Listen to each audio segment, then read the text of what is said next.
Assalamualaikum warahmatullahi wabarakatuh. Bismillah, alhamdulillah, wassalatu wassalamu ala rasulillah Sayyidina Muhammad ibn Abdullah, la hawla wa la quwata illa billah, amma ba'du. Hadirin hadirat Bapak Ibu, alhamdulillah wa syukurillah, pada malam ini kita kembali malam yang keempat ya. Malam 4 kita melaksanakan pembacaan suratul Yasin, tahlil, tahmid dan doa. Tentu saja sekali kita berharap mudah-mudahan Allah senantiasa memberikan kesehatan kepada kita semua, dan dengan kenikmatan sehat itu kita mampu mensyukurinya sekaligus dapat memenuhi undangan Sahibul Musabah sampai pada malam yang ke-7. Malam ke-7 itu malam Senin, Pak. Malam Senin. Saya malam Senin. Senin malam Selasa. Senin malam Selasa ya. Senin malam, Pak. Ya, Senin malam. Mudah-mudahan kita semua diberikan Allah kesehatan dan dapat mengalaminya, sehingga merupakan bagian daripada sedekah amal kita, sedekah pahala kita untuk almarhum apa namanya, Sana. Haji Jaya Musa Kumara. Jaya Kumara bin Sumitra Kumara. Para jamaah sekalian, bahwa beberapa waktu lalu saya bicara tentang tak perlu takut mati, tapi bagaimana kita mempersiapkan kematian sebagai bagian daripada hikmah. Yang kedua, bagaimana kita cerdas menghadapi kehidupan untuk menyongsong kematian.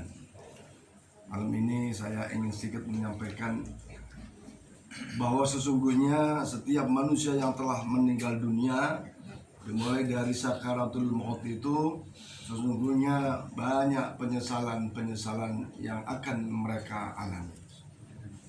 Penyesalan yang utama sesungguhnya adalah penyesalan manakala kita sebagai hamba Allah ini sering mengabaikan perintah-perintah Allah Subhanahu wa ta'ala. Allah Subhanahu wa ta'ala mengingatkan, ya hasrata ala ma farratu fi jambillah wa in kuntu laminas sahidin. Atau sebelumnya ayat mengatakan, au taqula nafsun, jangan sampai nanti kalian semua itu, bahasanya gitu, jangan sampai kalian semua itu nanti mengatakan, ya hasrata, alangkah menyesalnya aku ketika hidup di dunia, alama farratu fi jambillah, banyak mengabaikan, melalaikan perintah-perintah Allah Subhanahu wa ta'ala. Wa in kunta lahu laminas sakhirin, maka sungguh kalian semua itu nanti akan menjadi orang-orang yang sangat-sangat sengsara. Nah, para jemaah sekalian, kembali bahwa hikmah kematian ini sesungguhnya menjadi pelajaran buat kita untuk berbuat sesuatu, beribadah supaya nggak nyesal. Karena sesungguhnya Allah tidak akan menyiksa, menzolimi kepada seluruh makhluk ciptaannya. Karena Allah telah menunjukkan hadhihi jahannam satu sisi, tapi sisi lain wa ani buduni hadza syiratim mustaqim, bahwa jalan ketaatan itu adalah jalan yang lurus, jalan yang akan memperoleh keselamatan dan kebahagiaan. Jadi penyesalan yang pertama itu ada bagi kita yang sering mengabaikan perintah Allah Subhanahu wa ta'ala. Kadang kita kebalik, perintah manusia begitu perhatian, serius, semangat, sementara terhadap perintah Allah itu kadang ada yang abai. Yang baik adalah ada satu keseimbangan. Perintah manusia kita jalankan selama itu perintah yang baik. Kalau perintah Allah pasti baik, maka tentu saja juga harus semangat kita melaksanakan. Jangan abai. Kalau menyesal itu ya sungguh satu perasaan yang sangat-sangat tak terbayang, namanya menyesal ya. Yang kedua, penyesalan yang terjadi pada saat sakaratul maut itu atau pada saat setelah kematiannya itu adalah tentang sedekah. Sekali lagi tentang sedekah. Sampai-sampai Allah berfirman, fayaqul rabbi laula akhartani ila ajalin qarib fa asaddaqa wa akum minas sholihin. Ya Allah, tunda sejenak kematianku. Supaya apa? Supaya la asaddaqunna, supaya bisa sedekah. Maknanya adalah kalaulah kita mampu sedekah, sedekahlah sesuai dengan kemampuan kita. 500 rupiah, 1000 rupiah, 100.000 dan seterusnya. Karena ternyata orang yang sesungguhnya sedekahnya sedikit sementara punya kemampuan sedekah banyak, itu penyesalannya luar biasa. Andaikan ada proyek yang aduh sayang ya, kok tadi tidak ketemu sama si A misalnya, padahal hanya sepersekian saat kita nggak ketemu, maka penyesalan itu ya tak terbayang lah. Masing-masing kita punya rasa menyesal, ini keadaannya beda-beda, tapi ini sungguh penyesalan yang luar biasa. Manakala mampu bersedekah banyak tapi sedekahnya sak cuil, nah gitu ya. Bisa menolong banyak tapi menolongnya sedikit, sak cuil sedikit. Itu penyesalannya sumpah sangat luar biasa, sampai ia minta kepada Allah, fayaqul rabbi laula akhartani, kalaulah ya Allah engkau tunda sejenak saja kematianku, maka aku akan bersedekah yang banyak.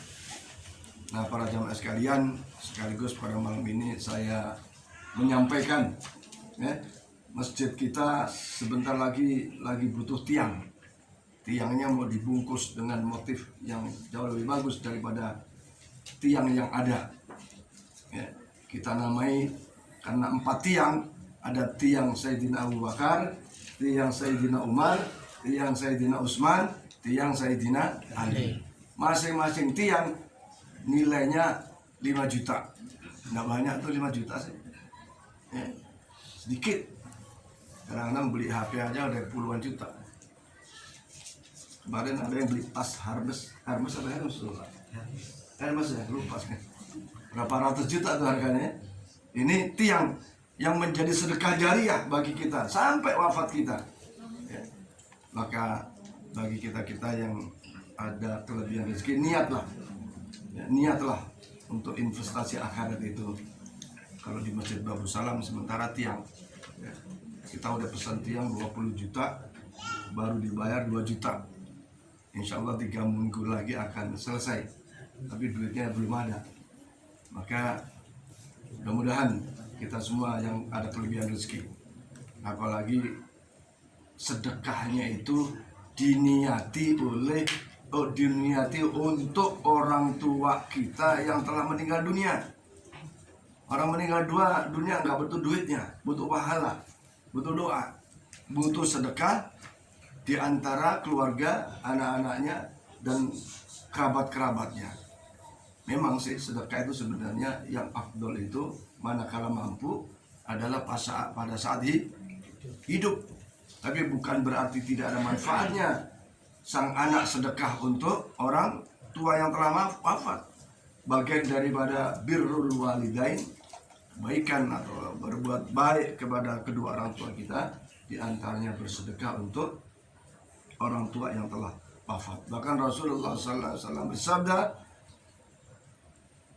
sesungguhnya setiap anak Adam itu akan meninggalkan dunia yang fana ini, dan salah satu dari sedekah jariah itu Rasulullah bersabda, idza mata ibnu adam in qata'a amaluhu illa min thalathin, shadaqatun jariyah ya, au ilmun yuntafa'u bih, au waladun sholeh yad'u lah.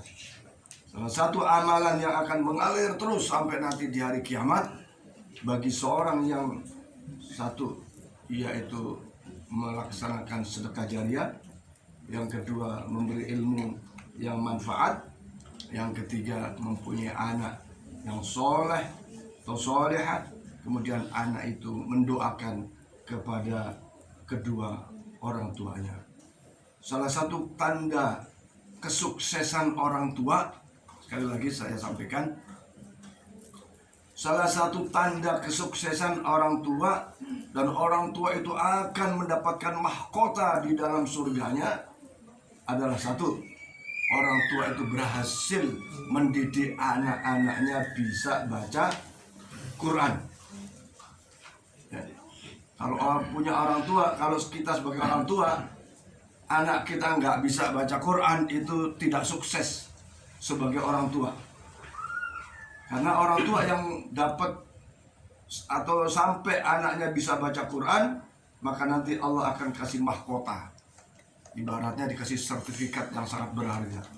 Yang kedua, orang tua yang sukses adalah orang tua yang ngajari anak, sehingga anak itu pada saatnya akan mampu mengucapkan doa Rabbi firli wali walidayya warhamhuma kama rabbayani shoghira.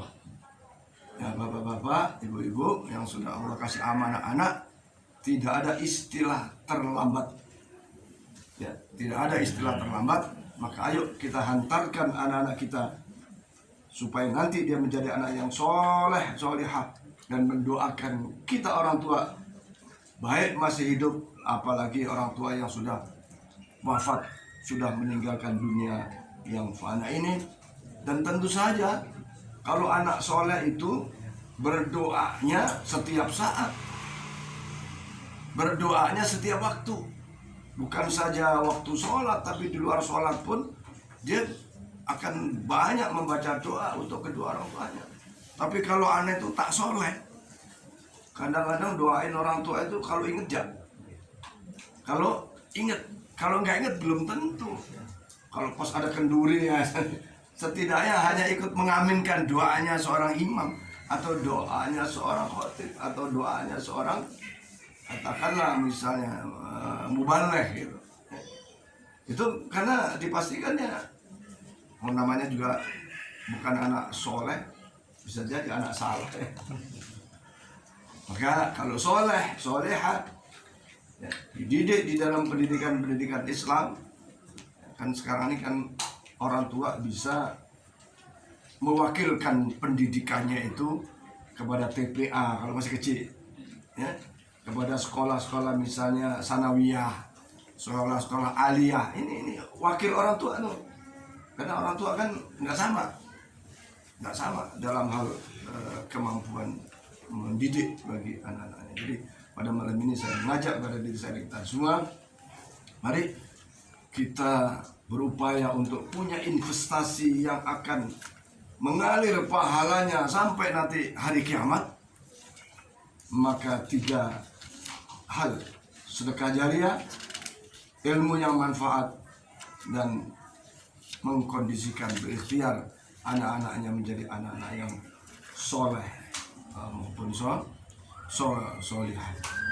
Dan bagi kita keluarga, boleh jadi kalau orang tua meninggal, hartanya masih banyak umpamanya, maka disepakati oleh ahli warisnya sebagian dari harta yang akan diwariskan kepada anak-anaknya atau ahli waris itu disisipkan ini untuk almarhum, ya, di sedekah jariahkan, bangun masjid kah, bangun pesantren kah, dan lain-lain yang pahalanya akan mengalir. Jangan sampai rebutan. Singkat saya sampaikan, ini kisah nyata betul di Pontianak, tepatnya di Jalan Purnama, tepatnya lagi Purnama Madya, ya. Jadi seorang bapak meninggal, anak-anaknya sudah pada dasarnya sudah mampu, ya, tapi ada di antara saudara rebutan, Pak. Jadi tanah rumah ini supaya udahlah cepet jual bang, udah cepet jual gitu.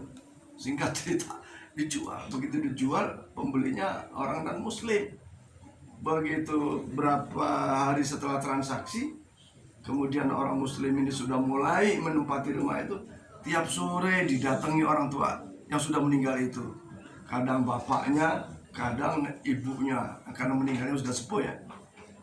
Akhirnya si pembeli ini penasaran kok, tahu-tahu di teras ada seseorang tua, tahu-tahu di dapur ada seorang ibu.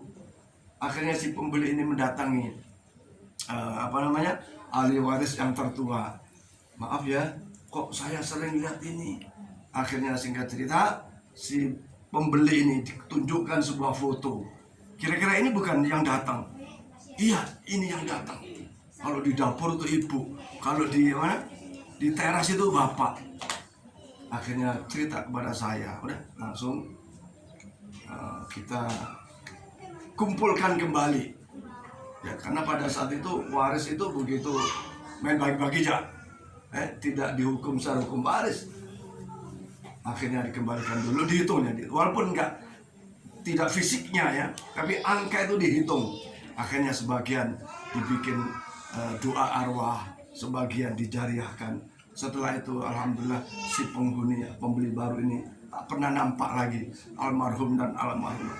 Ini nyata sekali bahwa sesungguhnya hal itu terjadi, dan ini menjadi pelajaran bagi kita semua. Mudah-mudahan ada hikmahnya bagi saya dan kita semua.